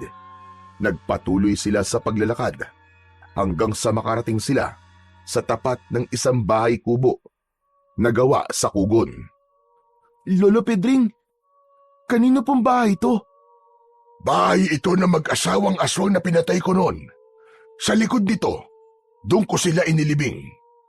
Pinagmasdan ni Popoy ang naturang bahay at bigla siyang napahawak sa kanyang ulo matapos may sumulpot na senaryo sa kanyang isipan. Sa senaryong yun ay may kasama siyang matandang babae at isang lalaki. Ang sumunod na senaryong naglaro sa kanyang isip ay makapigil hininga. Nakikita niya ang sarili niya na nakikipagtagisan ng lakas sa isang nakakatakot na nilalang. Tumakbo ka na, Apo! Iligtas mo ang sarili mo! Tuluyan nang napaluhod si Popoy nang umalingaw-ngaw sa isip niya ang boses na yun ng isang matandang babae na kasama niya. Bigla ang pag-atake sa kanya ng realidad matapos niyang mapagtanto na tuluyan nang bumalik ang kanyang alaala. Lola! Lola Ising! Tumayo siya at tumakbo palapit sa bahay na yon. Habang kinakalampag niya ang pintuan, ay wala siyang tigil sa pagtawag ng kanyang lola. Nang hindi niya yun mabuksan, ay sa bintana naman siya lumapit. Nagtagumpay siyang makapasok matapos niyang dumaan sa bintana. Lola! Lola Ising! Lola! Inilibot ni Popoy ang tingin sa paligid. Malinis yun at walang kahit na anong bakas ng may nangyaring hindi maganda sa loob nun. Lumapit siya sa pintuan at binuksan yun. Sumalubong sa kanya ang nagtatakang tingin ni Lolo Pedring. Sinong lola ang tinatawag mo? Huwag mo sabihing may naaalala ka na. Lolo Pedring, si Lola Ising po. Kasama ko po siya nagpunta rito noon. Galing po kami sa ibang probinsya. Dito po kami dinala ni Kapitan nung humingi po kami ng tulong sa kanya dahil nawalan po kami ng tirahan. Iniwan ko siya nung gabing may umatake sa amin. Ang sabi ko po sa kanya, ihingi lang po ako ng tulong. Pero hindi na po ako nakabalik dahil nahulog po ako sa bangin. Tapos tinamaan po ako ng kidlat. Habang nagsasalita, ay nangilid ang mga luha ni Popoy. Sandali lang. Sinong kapitan ang tinutukoy mo nagdala sa inyo rito? Si Kapitan Dante po. Kapitan po siya sa baryo namin sa probinsya. Ang sabi niya po, bahay daw po ito ng mga magulang niya. Kusang natigilan sa pagsasalita si Popoy matapos niyang mapagtanto ang isang bagay. Teka, Lolo Pedring, hindi po ba? Ang sabi niyo po, ito po ang bahay ng mag-asawang aswang na pinatay niyo? Ibig sabihin, yung dalawang matanda po na umatake sa amin ni Lola nung gabing yun, mga amalanyig po sila. Halika sa likod. May aalamin tayo. Nagtungo sila sa likod ng bahay at lumapit sa sagingan na naroroon. Lolo Pedring, ibig sabihin, dito niyo po sila inilibing? Oo, tama ka. Pero hindi yan ang dahilan kung bakit kita niyaya rito. Tignan mong mabuti ang lupa. Suriin mo. May napapansin ka bang kakaiba? Dahil sa sinabing yun ng matanda, sinipat na mabuti ni Popoy ang lupa sa tabi ng pinaglibingan nito sa mga aswang. Natigilan siya nang mapansin niyang may kakaiba roon. Lolo Pedring, parang bagong bungkal ang lupa rito. Parang may nagukay para maglibing. Kusang napahinto sa pagsasalita si Popoy nang mapagtanto niya kung ano ang nais tumbukin ng kanyang sinasabi. Dahil doon, biglang bumundol ang kaba sa kanyang dibdib. Gamit ang dalawa niyang kamay, hinukay niya ang parting yun. Tumigil lamang siya nang may matamaan siyang kamay. Nakaramdam siya ng panghihina matapos niyang makilala kung kaninong kamay yun. Nagpatuloy siya sa paghukay hanggang sa tuluyang tumambad sa kanyang paningin ang kabuang itsura ng taong nakalibing doon. Kalunos-lunos ang itsura nito at halos hindi na niya mamukaan. Sa kabila ng masangsang na amoy na sumalubong sa kanya, ay nilapitan pa rin niya yon at niyakap. Lola! Ako to, Lola! Nandito na po ako! Lola! Lola! Hindi magkandamayaw sa pag-iyak si Popoy habang yakap-yakap ang bangkay ng kanyang lola. Nakadagdag sa sakit na nararamdaman niya ang isiping para niya na rin itong inabandona dahil hindi niya nagawang makabalik kagad. Patawarin niyo ako, Lola! Patawarin niyo po ako! Hindi po dapat kita iniwan noon! Patawarin niyo po ako, Lola! Nagtagal ng ilang minuto ang pag-iyak ni Popoy bago humupa ang kanyang emosyon.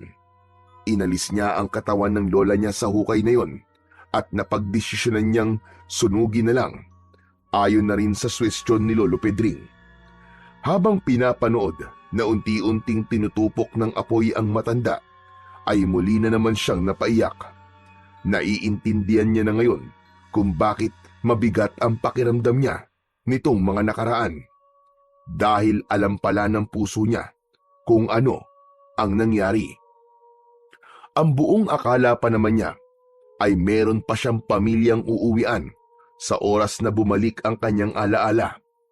Akala niya merong naghihintay sa kanya, ngunit akala niya lang ang lahat. Gusto mo bang dito na muna tayo hanggang sa gumabi?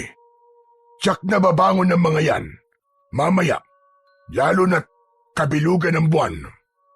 Ang tinutukoy ni Lolo Pedring ay ang dalawang aswang. Sige po, dito po muna tayo. Kailangan kong ipaghiganti ang nangyari kay Lola. Pagbabayarin ko sila sa ginawa nila sa lola ko. Habang nagsasalita, ay nagpupuyos sa galit si Popoy. Tila naman naramdaman ng langit ang kanyang hinagpis dahil biglang kumidlat ng sunod-sunod. Kinagabihan, 10:00 pa lang ng gabi, ay bumangon na ang dalawang amalanhig mula sa kanilang libingan. Yun ang pinakahihintay na sandali ni Popoy. Mag-iingat ka, Popoy.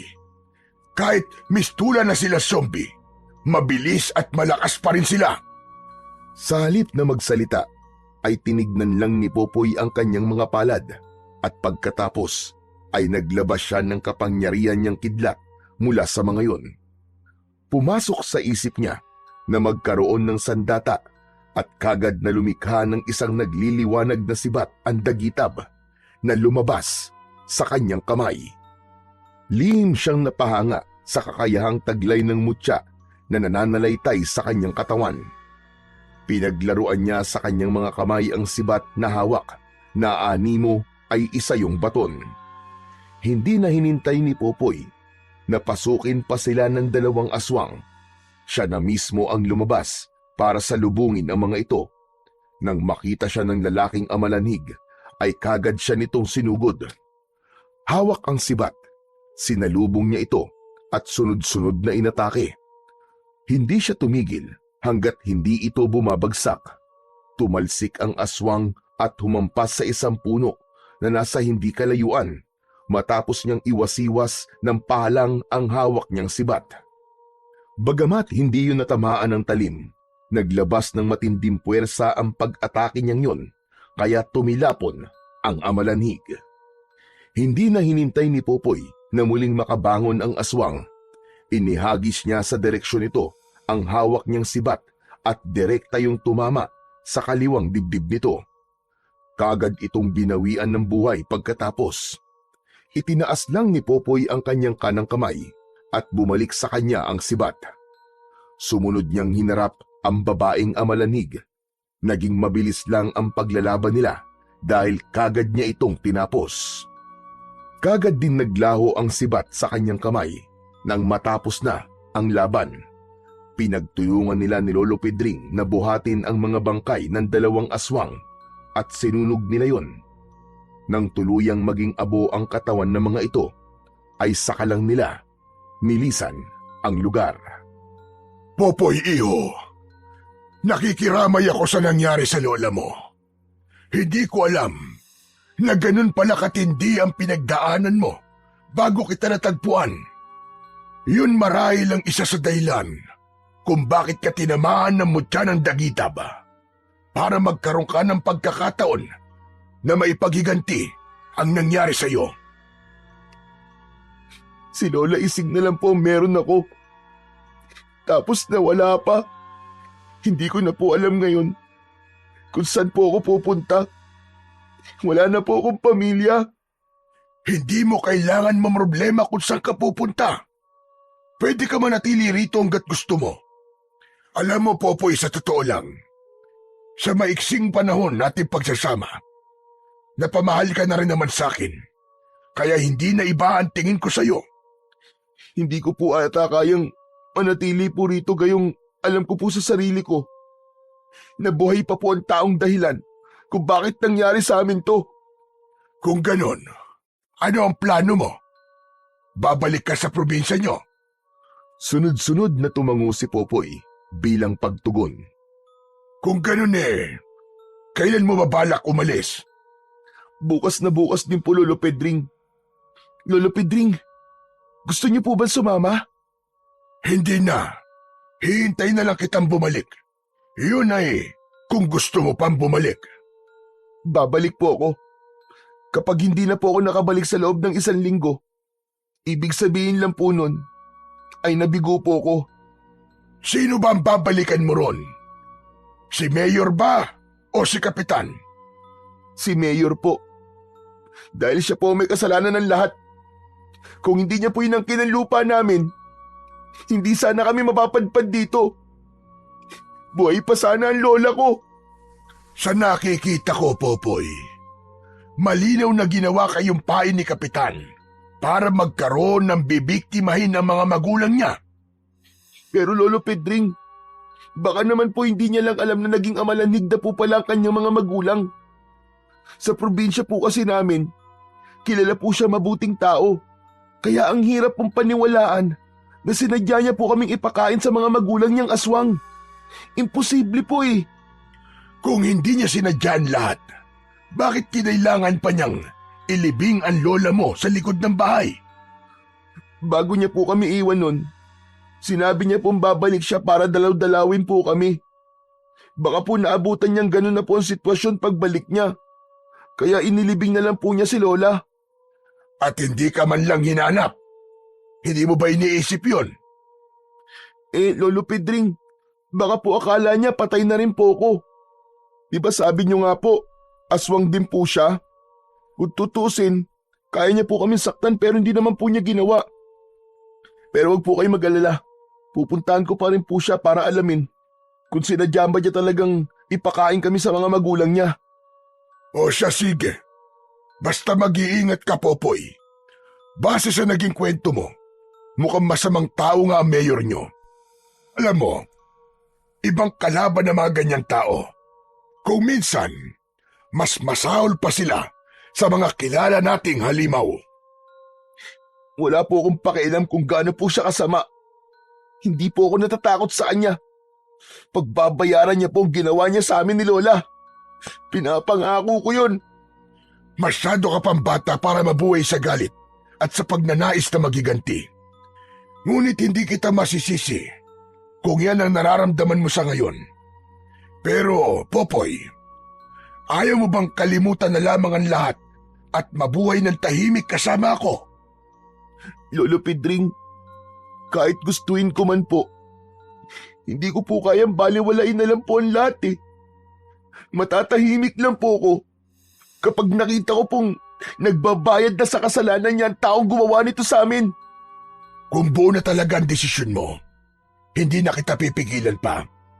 Ipagdarasal ko na lamang na magtagumpay ka sa gagawin mo. Maraming salamat po Lolo Pedring sa lahat po nung naitulong niyo sa akin. Hindi ko po makakalimutan ang kabutihang pinakita niyo po sa akin habang nandito po ako. Huwag ka nang umiyak. Wala yun. Popoy, bumalik ka ha. Hihintayin kita, apo ko. Nang yakapin siya ni Lolo Pedring, ay niyakap niya rin ang matanda. Muling naramdaman ni Popoy ang pakiramdam na hindi siya nag-iisa, katulad ng palaging pinararamdam sa kanya ng kanyang lola nung nabubuhay pa ito. Kinabukasan, inihatid siya ni Lolo Pedring sa sakayan ng bus papunta sa probinsya nila. Ayon sa matanda, aabutin ng mahigit 8 oras ang biyahe, kaya ginising siya nito ng maaga upang hindi siya abutan ng gabi sa daan. Inabot ng 2 oras ang paghihintay ni Popoy bago tuluyang umalis ang bus na sinasakyan niya. 5 oras na siguro silang umaandar nang biglang magkagulo sa loob ng bus. May 2 lalaki ang bigla na lang naglabas ng patalim at inutusan silang lahat na ilabas ang dala nilang mga pera. Inilabas ni Popoy ang pera niyang nakabalot sa isang lumang panyo at hinintay ang isa sa 2 lalaki na tuluyang makalapit. Nang hawakan nito ang kanyang kamay para kunin ang pera niya, ay bigla na lang itong nangisay at bumagsak. Nataranta ang kasama nitong nakabantay sa may pintuan at tumalon palabas kahit umaandar ang bus. Kaagad na humupa ang tensyon sa loob matapos matiyak ng mga pasahero na ligtas na silang lahat. Ang lalaking nawalan ng malay ay pinaniniwalaang inatake ng sakit kaya biglang nangisay. Ngunit ang hindi nila alam ay nakuryente ito sa dagitab ni Popoy. Pasado 6:00 na ng gabi nang huminto ang sinasakyang bus ni Popoy sa bayan ng San Mateo. Mula roon, sumakay siya ng jeep at bumaba sa palengke kung saan siya nagbebenta ng gulay noon. Nagulat pa siya nang may biglang kumalabit sa kanya habang nakatayo siya sa gilid ng maputik na kalsada. Paglingon niya, nakita niya si Mang Elias. Oh, Popoy! Aba, ikaw ba talaga yan?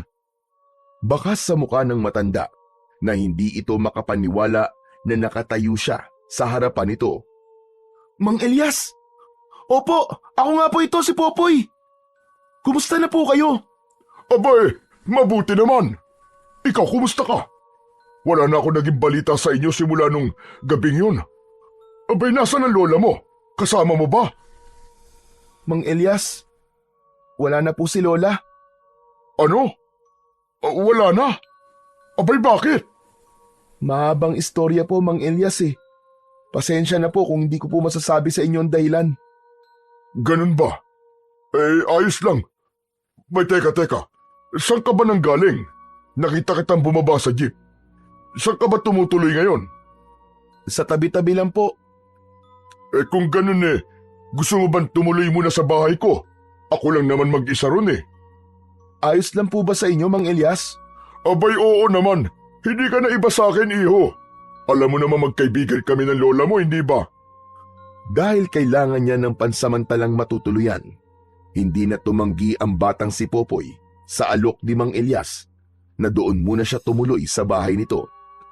Katulad ng tirahan nila dati ng kanyang lola, kubo lang din ang tinitirahan ng matanda. O siya, sige. Maupo ka na muna, Popoy. Teka, kumain ka na ba? Opo, tapos na po, Mang Elias. Ganun ba? Kape, gusto mo ba? Sige po, salamat po. Teka, ipagtitimpla kita ha. Maupo ka na muna dyan. Naupo si Popoy sa naroong upuan at inilibot ang paningin sa paligid habang hinihintay na matapos si Mang Elias sa pagtitimpla ng kape. Mang Elias, kayo lang mag-isa rito? Akala ko po may asawa kayo. Parang nabanggit niyo po kasi dati kay Lola na may anak po kayong kasing edad ko. Ha? May nasabi ba akong ganun? Baka lasing lang ako noon kaya kung ano-ano nang pinagsasasabi ko. Wala akong asawa't anak. Mag-isa lang ako rito. Hindi nakaligtas sa mga mata ni Popoy na tila naging malikot ang mga mata ni Mang Elias habang nagsasalita. Hindi niya na lang yun pinagtuunan ng pansin. Tumuon ang atensyon niya sa isda at karne na dala ng matanda. Ang dami niyo naman po yatang biniling ulam. Kaya niyo po bang ubusin lahat yan? Dinamihan ko na para hindi na ako magpabalik-balik pa sa palengke. Nakakapagod. Ang layo-layo, di mo ba nakita? Hindi bale.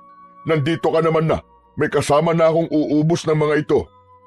O paano, maiwan muna kita rito ha. Magluluto lamang ako ng hapunan natin. Pagkasabi nun ay tumalikod na ito at nagtungo sa kusina.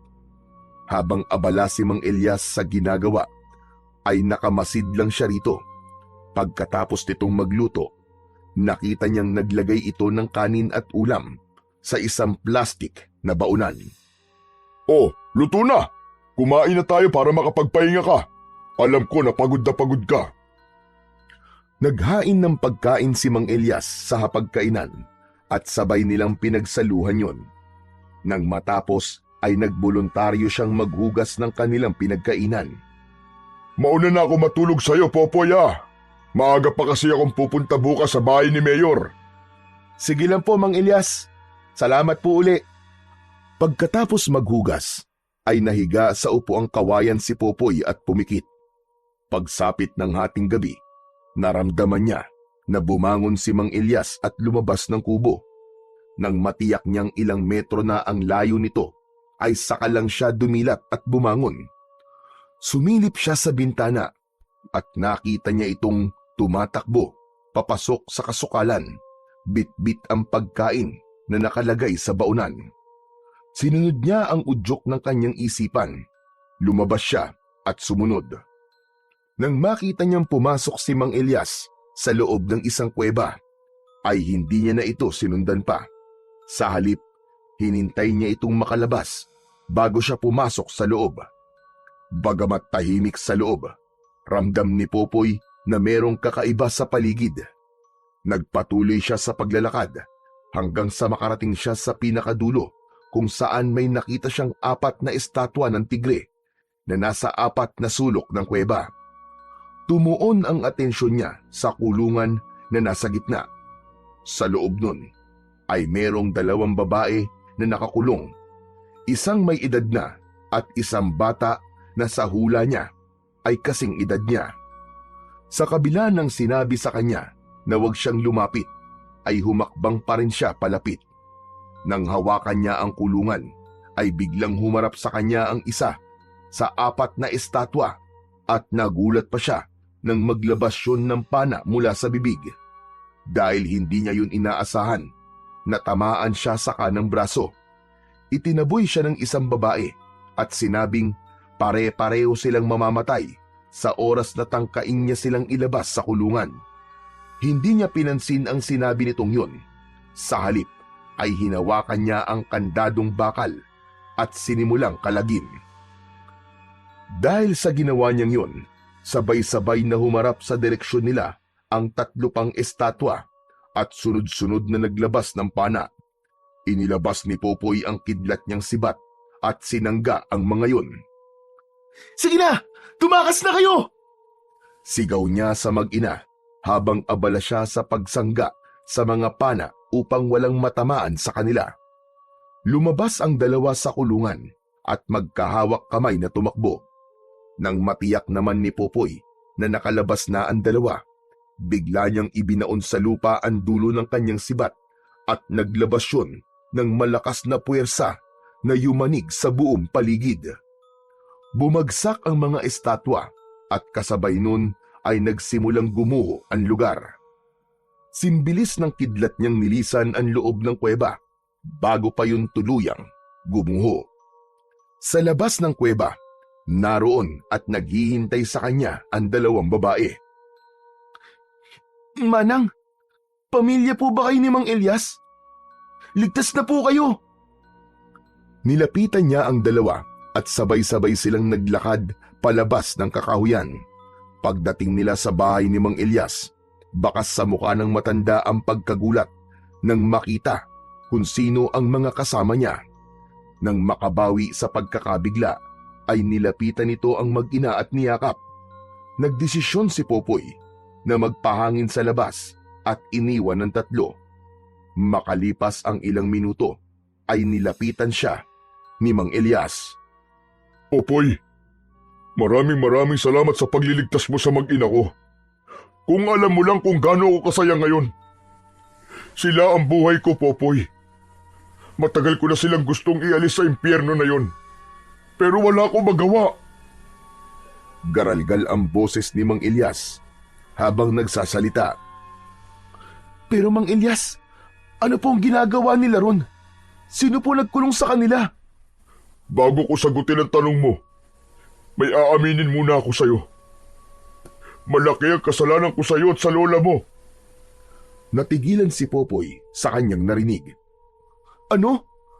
Ano pong ibig niyo sabihin? Natatandaan mo ba yung pampataba ng pananim na binigay ko sa inyo? Alam kong may halo yung itim na salamangka. Pero maniwala ka, Popoy. Hindi ko talaga gusto ibigay sa inyo yun. Hindi ko gusto mapahamak kayo ng lola mo. Pero wala ako mapagpipilian dahil dinukot nila mag-ina ko ng araw na yon para gawin ko ang gusto nila. Kumunot ang noo ni Popoy sa sinabing yon ni Mang Elias. Ano po? Itim na salamangka? Hindi po ba sabi niyo galing yung kay Mayor? Ibig sabihin, tama nga si Lola Ising. Planado niya ang lahat sa umpisa pa lamang. Hindi si Mayor ang tinutukoy ko. Katulad ko, sunod-sunuran lang din siya kay Dante. Si Kapitan Dante ang totoong masama. Siya ang may gusto na angkinin ang lupa niyo. Ha? Si Kapitan Dante? Paano nangyari yun? Hindi siya totoong mabuting tao gaya ng iniisip niyo. Gaya ng iniisip niya ng lahat. Popoy, isa siyang walang awang halimaw. Isang aswang na merong itim na kapangyarihan. Hayop siya. Kung ganun, totoo pala ang hinala ni Lolo Pedring na sinadya ni Kapitan na dalhin kami sa probinsya nila para ipakain sa aswang ng mga magulang niya. Si Mang Elias naman ang natigilan sa sinabi niya. Ano? Probinsya? Saan probinsya? Umalis kayo rito? Opo. Lumapit po ako sa kanya noon kay Kapitan para humingi po ng tulong. Matapos po naming mawala ng tirahan. Dinala niya po kami sa isang probinsya, sa bahay po ng mga magulang niya. Pero kinagabihan din nun, inatake kami ng aswang. Nakaligtas po ako. Pero si Lola, Napakasama niya talagang tao. Wala talaga siyang puso. Hindi pa siya nakontento na nagtagumpay na siya mapaalis kayo. Talagang ipinain pa kayo sa mga aswang. Hayop siya. ang buong akala ko po talaga si Mayor po may gustong paalisin kami. Kaya kay Kapitan po ako lumapit para humingi po ng tulong.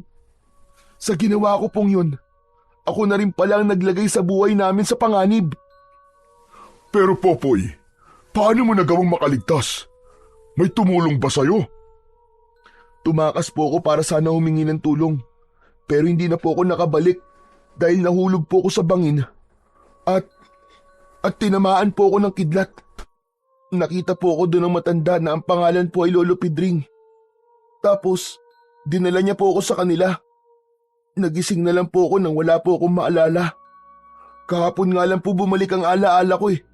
Kaya nagdesisyon po agad ako na bumalik dito. Sino naman yung Lolo Pedring na sinabi mo?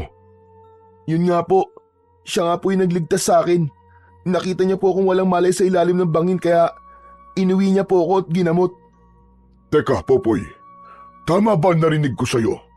Na tinamaan ka ng kidlat? Abay, paano mo nagawang mabuhay? Mahirap pong ipaliwanag eh. Pero pagkatapos ko pong magkamalay, nagkaroon na po ako nito. Itinaas ni Popoy ang isa niyang kamay at ipinakita ang kanyang kapangyarihan kay Mang Elias. Aba, Popoy, meron kang mutya ng dagitab? Alam niyo rin po ang tungkol sa mutya, Mang Elias? Oo naman. Naikwento lang sa akin yan noon ng lolo ko. Ang akala ko, kwentong barbero lang yan. Ngunit totoo pala. Kaya po ako bumalik dito para maghiganti. Pagbabayarin ko po ang dapat pagbayarin sa nangyari sa amin ni Lola. Popoy, kasama ba ako sa gusto mong pagbayarin? Maiintindihan naman kita kung sakali. Pero sana, huwag mo naman idamay ang mag-ina ko. Wala silang kasalanan. Mang Elias, huwag po kayong mag-alala. Wala akong balak na isali ka o ang pamilya mo. Naiintindihan ko po ang ginawa nyo. Kahit sino naman po siguro na malagay po sa sitwasyon nyo noon, ay gagawin din po ang lahat para sa pamilya nila. Ngayon pong alam ko na kung sino ang totoong kalaban. Hindi po ako papayag na may maloko pa siyang iba. Mag-iingat ka, Popoy. Katulad na sinabi ko kanina, masahol pa sa halimaw si Dante. Bukod sa pagiging aswang, marunong din siyang gumamit ng itim na salamangka. Gusto ko po siya makaharap bukas ng gabi. Kakailanganin ko po ng tulong niyo, Mang Elias. Sige, Popoy. Nasa likod mo ko. Iniligtas mo mag-ina ko, kaya wala akong hindi susundin sa lahat ng sasabihin mo. Ngayon pa lang po nagpapasalamat na po ako sa inyo. Ganito po, dalhin niyo po siya sa may kakahuyan bukas. Ikaw na po ang bahalang gumawa ng rason kung paano mo siya madadala ron. O sige, ako nang bahala ron. Marami pong salamat uli. Ako ang dapat na magpasalamat sa iyo dahil iniligtas mo ang pamilya ko. Ang tagal ko silang hindi nakasama. Nakukontento na lang ako sa pagdadala ng pagkain doon para hindi sila magutom. Takot akong hawakan sila dahil alam kong delikado. Kalimutan na po natin yun, Mang Elias. Wala po yun. Ginawa ko lang naman po ang alam kong dapat gawin. Nagtagal pa ng ilang minuto ang pag-uusap nila ni Mang Elias bago nila napagpasyang pumasok na sa loob. Kinabukasan, nagpaalam si Popoy na pupunta siya sa dati nilang tinitirhan. Mataas na ang sikat ng araw nang makarating siya roon. Naabutan niya ang ilang kalalakihan na abala sa pagbubungkal sa malawak nilang lupa gamit ang isang dimakinang sasakyan. Bumalik sa isip niya ang masasayang alaala nila ng kanyang lola at dahil doon, nabuhay ang galit sa dibdib niya. Tila naramdaman ng kalangitan ang emosyong namayani sa kanya dahil biglang dumilim at sinabayan ng pagkidlat. Ilang sandali pa ay sunod-sunod na tinamaan ng kidlat ang lupa nila. Kaagad nagsitakbuhan palayo ang mga naroong kalalakihan na nagtatrabaho matapos masaksiyan ang nangyayari. Kumalma lang ang kalangitan nang maglakad siya palayo sa lugar na yon. Bago siya umuwi, ay pumunta muna siya ng bayan at pumasok sa isang tindahan ng mga comics. Bumili ulit siya ng maskara ng paborito niyang comics karakter. Kinagabihan, alas 7 pa lamang ay nasa kakahuyan na si Popoy at hinihintay niya na dumating si Kapitan Dante. Suot niya sa kanyang muka ang maskarang binili niya. Waring ginaya niya ang karakter sa comics upang hindi siya makilala ni Kapitan. Makalipas ang mahigit 1 oras na paghihintay, dumating din ang kanyang hinihintay. Bakas ang pagtataka sa mukha nito nang makitang gumuho na ang kuweba kung saan nito ikinulong ang mag-ina ni Mang Elias. Lumabas siya mula sa likod ng isang puno upang makita siya nito. Kapitan Dante! Kumusta ka? Sino ka? Bakit may takip ang mukha mo? Bakit ka nakasuot ng maskara? Ikaw ba may kagagawa nito? Ang lakas ng loob mong kalabanin ako! Oo, ako nga. At ikaw na ang susunod kong patutumbayin. Pagkasabi nun, ay inilabas ni Popoy sa kanyang kanang kamay ang kidlat niyang sibat. Pinaglaruan niya muna yon sa kanyang mga kamay at pagkatapos ay iniumang niya ang matulis na parte paharap sa kapitan. Tignan natin kung hanggang saan ang kaya mo! Itinaas ni Dante ang isa nitong kamay at naglabas ng kulay itim na mahika. Unti-unti yung humaba at naging hugis espada. Hindi na nagulat si Popoy sa kanyang mga nasaksiyan dahil nabanggit na sa kanya ni Mang Elias na marunong gumamit ng itim na mahika, si Dante. Hayop ka, Kapitan Dante! Pagbabayaran mo lahat ng kasamaang ginawa mo! Pagkasabi nun ni Popoy, ay sinugod niya kagad si Kapitan gamit ang taglay niyang bilis. Nagtagisan sila ng lakas at kapangyarihan. Maririnig sa paligid ang dagundong ng kanilang mga armas tuwing nagkakasalubong ang mga yon. Nagtagal pa ng ilang minuto ang kanilang laban bago siya nagtagumpay na mapatumba ang kapitan. Nagawa niyang putulin ang gamit nitong maywagang sandata nang hampasin niya yon ng kanyang sibat na kidlat. Ang akala niya, susuko na si Kapitan Dante, pero nagkamali siya. Muli itong tumayo at may binanggit na mga katagang hindi niya maintindihan. Napalingon si Popoy sa paligid nang may narinig siyang papalapit. Pagtingin niya sa itaas, may nakita siyang maraming uwak na papalapit sa direksyon niya. Naging abala siya sa pagpatay sa mga yon, kung kaya't hindi niya napansin na nakalapit na pala sa kanya si Kapitan. Napangiwi siya nang ibaon nito sa kanyang tiyan ang hawak nitong armas. Naramdaman niyang tumagos yun hanggang sa kanyang likuran. Unti-unti siyang nanghina hanggang sa tuluyang mapaluhod. Sinamantala naman yun ni Dante para alisin ang suot niyang maskara. Saglit lang itong nagulat nang makita ang kanyang muka. Kasunod nun ay umalingaw-ngaw na sa paligid ang malademonyo nitong halakhak. Ikaw pala yan! Hindi bale, Popoy. Huwag kang mag-alala dahil magkakasama na kayo ngayon ng lola mo. Nang marinig ni Popoy na binanggit nito ang kanyang lola, ay bigla siyang nagkaroon ng panibagong lakas. Bumalik sa isip niya ang lahat ng pinagdaanan nila at kung paano ito namatay sa kamay ng mga amalanhig. Tumingala sa kalangitan si Dante nang magsimulang kumidlat. Sinamantala niya yon. Tumayo siya at itinusok ang hawak niyang sibat sa tagiliran nito. Napaatras ito habang hawak-hawak ang natamong sugat. Kalaunan ay napaupo ito sa damuhan. Hayop ka, Kapitan! Dito na nagtatapos ang kasamaan mo! Pagkasabi nun ay inihagis niya ang sibat sa direksyon nito. Kasabay ng pagbaon nun sa kaliwa nitong dibdib ay siya ring pagtama ng kidlat sa katawan nito. Nang matiyak niyang wala na itong buhay, ay muli siyang napaluhod habang sapu-sapo ang sugat na walang tigil sa pagdurugo.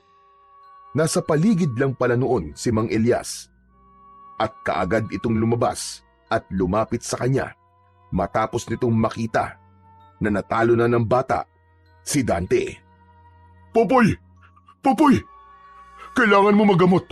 Malala ang sugat mo. Dadalhin kita sa bahay. Inilalayan siya nitong makatayo at maglakad. Paglabas nila ng kakahuyan, bigla siyang humiwalay dito. Mang Elias, salamat na lang po.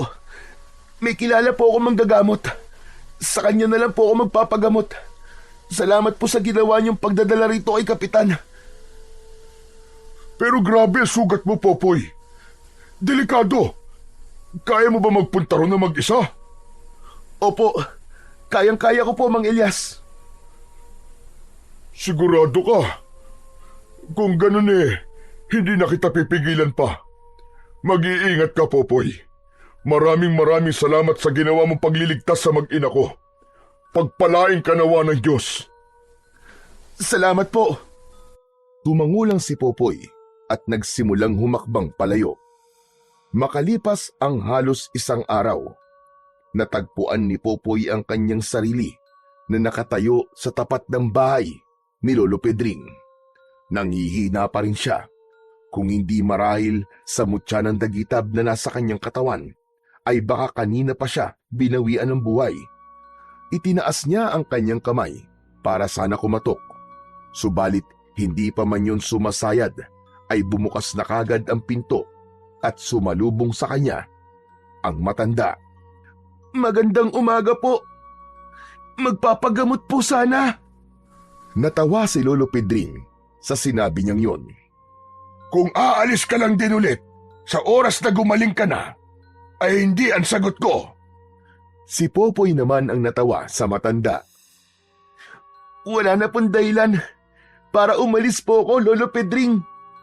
Pagkasabi nun, ay nilapitan niya si Lolo Pedring at yumakap siya sa bewang nito. Alam ni Popoy na hindi siya nagkamali ng desisyon na bumalik. Lumipas ang maraming araw at buwan. Masayang namuhay ang dalawa sa munti nilang kubo. Tawanan at hagik-gikan ang maririnig sa kanila sa labis na kasiyahan. Wala nang aswang na gumagambala o napapabalitang nag-aasik ng lagim. Si Popoy ay nagtanim ng iba't ibang gulay katulad ng ginagawa niya dati para ibenta at makatulong sa kanyang Lolo Pedring na bago niyang pamilya ngayon at itinuturing na bagong pag-asa para sa bagong yugto ng kanyang buhay. Sa kabila ng kapayapaang tinatamasa nila, hindi pa rin sila nagpakampante ni Lolo Pedring dahil alam nila na ang kasamaan ay palaging naghihintay lang ng tamang pagkakataon upang sumalakay at hindi rin lingid sa kanila na dahil sa kapangyarihang taglay ng mutya ng dagitab ay maaaring merong masasamang loob o elemento ang magnanais na makuha ito sa kanya.